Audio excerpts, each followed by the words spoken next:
Hey everyone, Stella Bee on air, host of the Painting Your Assets podcast.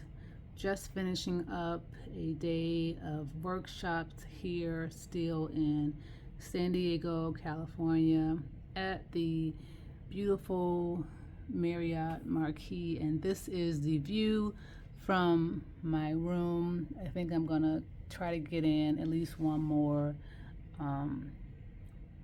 podcast episode before I turn in for the night, but I did want to share this wonderful view before doing so. Had an opportunity earlier today to talk on my first book, Grants and Subcontracts Reporting, Compliance and Financial Reporting, and how that is a comparison to the dating and courting process, which ultimately leads to marriage or divorce, which is the equivalent of a grant award or the ending of a grant. And sometimes, as in divorce, those persons, reconnect, and with grant awards, if the relationship continues, the marriage continues, and having adequate and qualified and communicative program managers who are ultimately your therapist during the process, even before getting the award, in the engagement stages of your relationship, to handhold, to cultivate that relationship throughout.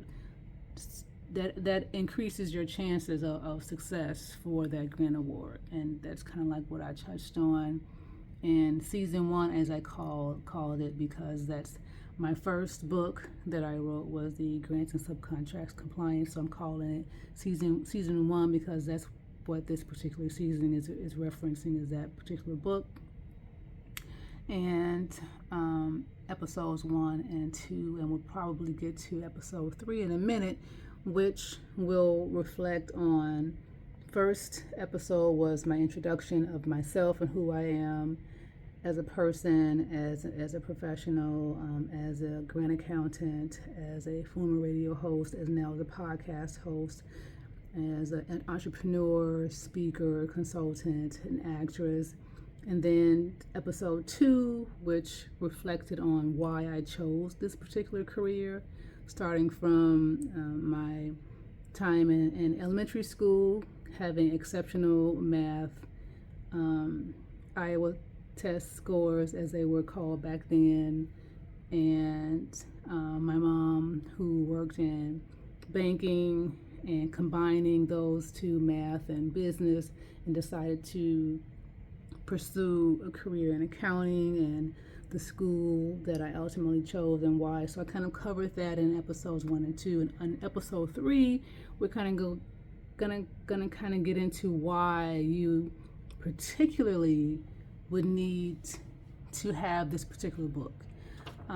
As I said, I wrote the book because I wanted to have something to be helpful to others, because as I would do financial reporting for a lot of the agencies that I work for, and some of them were smaller, who may have only had a program person, and that program person, they didn't have the capacity to have a financial person in their budget, which is another thing that I mentioned too, is to please start incorporating financial people in your budget. Because it's needed. A program person is needed, but a financial person is needed also. And so I would get questions from the program staff, of asking, how do I do this? What would be, where do I even start? Because a lot of times there's turnover, and the person that was doing the reports is not there anymore. So now the new person that's coming in is trying to figure out where the other person that left off at. And so I would kind of, try to walk them through, well, this is what we received from your organization the last reporting cycle. And you can start here and kind of backtrack. to see how they derived at those numbers and what reports you might need to generate from your accounting systems in order to first start there. If you can generate the report that creates the same numbers that they have reported in the report that I have, then that's a good start. Then from there you should be able to just, alter the reporting criteria, which would be the grant period, the expense account, or whatever. Maybe the grant may still have the same account number or grant code, or it may not, whatever your particular chart of accounts may be, and then start from there and then generate a new report for this current cycle, this current fiscal year, and then use that information to prepare the current cycle's financial report. And so I would get questions like that and other questions of support documents and so forth. And I figured, let me just kind of put together, just using the email responses. I started from there, just using the email responses, and kind of went through, created an outline, and used that as the basis of how I was going to structure this particular book. And so I would say the book is a great asset because you're getting information from someone who has actually worked the job. Like I didn't start accounting right out of high school. You have some people that are in jobs directly out of high school because they weren't in a financial position to go to school at all. I was awarded acceptance into Florida A&M and was not able to go, but I still was able to go to Augustana at that time. I think my stepdad had to eventually take out a parent loan or something like that, just even for me to stay there. And I didn't want to, continue to burden my parents on, providing for my college funds. So I ultimately transferred and went to a school that was less expensive, but I still had to take out student loans. But nonetheless, some people aren't even in the position to do that. They just kind of just go straight into a job right out of high school, and then they kind of work their way up from there. So even if you're starting from there and working your way up, it's still experience, and you want to have individuals who are qualified who may not go directly to college, but they'll start in high school and start taking classes to eventually build up to getting that degree, and where they may have started as a clerk can over the years, through exceptional work and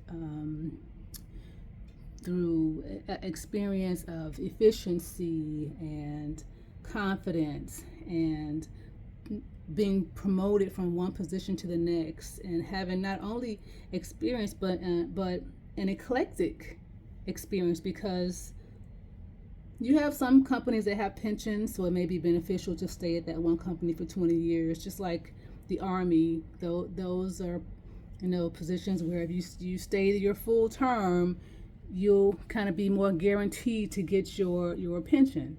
We understand that. But for those who may not be in that position, sometimes you may have to go to a different company just to get promoted, because you have the individuals who are in those positions and they stay there for 20 years. And so if they're going to stay there for 20 years and you want to excel in your career, the only way you're going to go up is to go horizontal, because that person that's above you has no intentions of moving anytime soon. And that's how you have individuals who have a resume with several companies on there, because the persons above them are kind of just complacent. They're comfortable. they are there.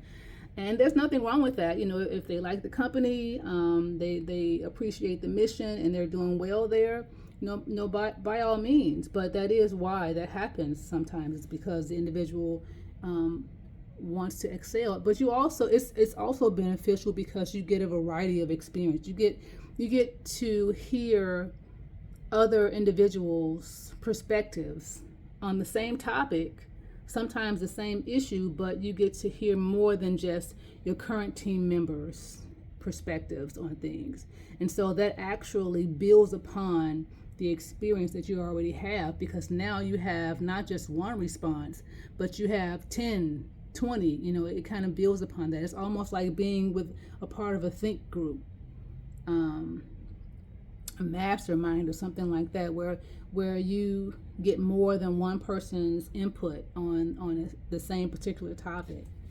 And so that was my journey. I kind of had to move around a lot, not only because I was a working mom, but also just to move from staff accountant to accounting manager and so forth, and a variety of industries as well, from real estate to housing, even in entertainment. So me bringing all of that knowledge into this book, into my speaking engagements and consulting and so forth, is definitely something worth mentioning. And so, as I mentioned, season 1, this would be like episode 3, and may even just use this particular take as being episode 3. Why you would need this book? It's because, like I mentioned, you're learning from someone who has the experience. You're getting the overview of the grants management cycle and the financial reporting guidance. And once you get that, it lessens the burden of the grant compliance on the entire team by enhancing knowledge and preparedness, by using the various strategies and scenarios that I mentioned throughout this podcast and also throughout the book. And that enhanced knowledge would allow the organization to improve their capacity to fulfill their grant reporting. And once you do that, you lessen fatigue on your staff. And burnout is a real thing. It really is. You lessen fatigue. Your staff are not as overloaded as they once were. And once you have that, then you're positioning your company to be in a position to receive even more funding. So now, where you may have gotten a $500,000 grant, that increased to $1 million, then $3 million, then $5 million, then 10, and so that's how you're able to increase, because the funders now have more confidence in you to know that you can handle more, because you do have a qualified person in that position. And it also reduces turnover. And when we speak of reducing turnover, promoting from within is important. Increasing diversity in management is important. But you do really want to have individuals who are qualified.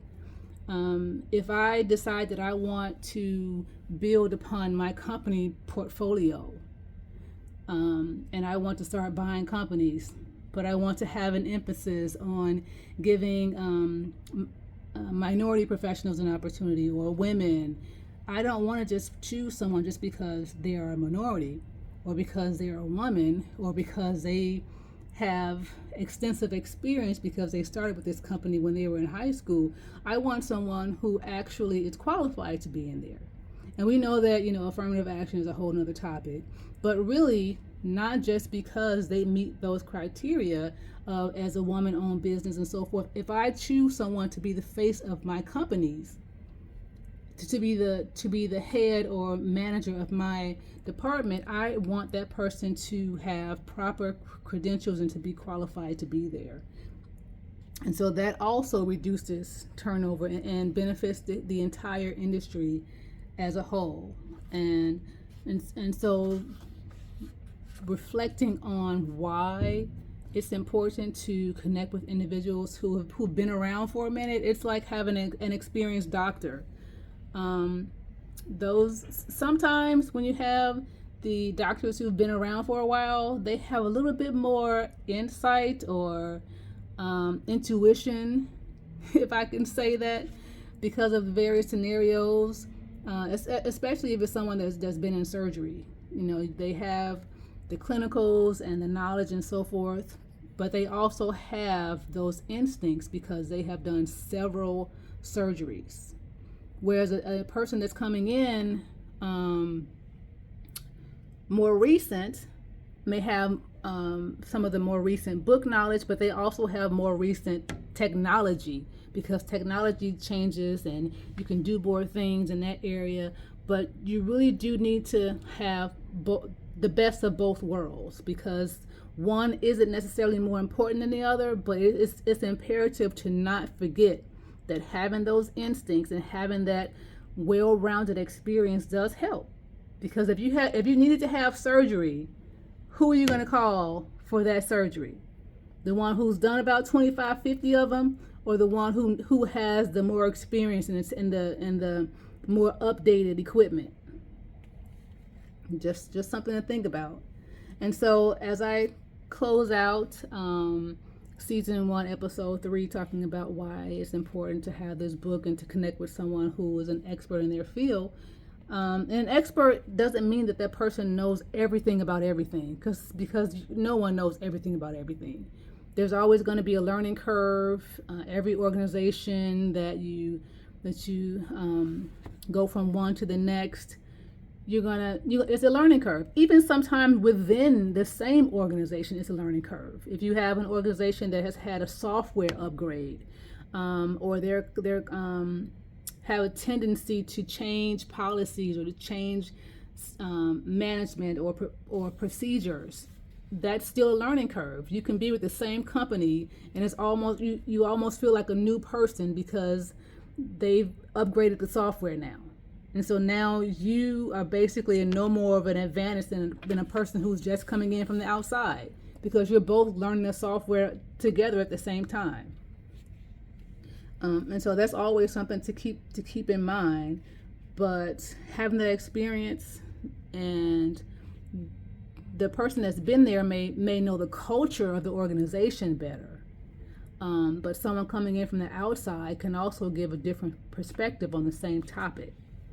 Always something to keep in mind. And the ultimate goal of any of that is to lessen the burden, to reduce staff turnover, and ultimately to reflect upon, to make sure that the organization is not negatively reflected upon.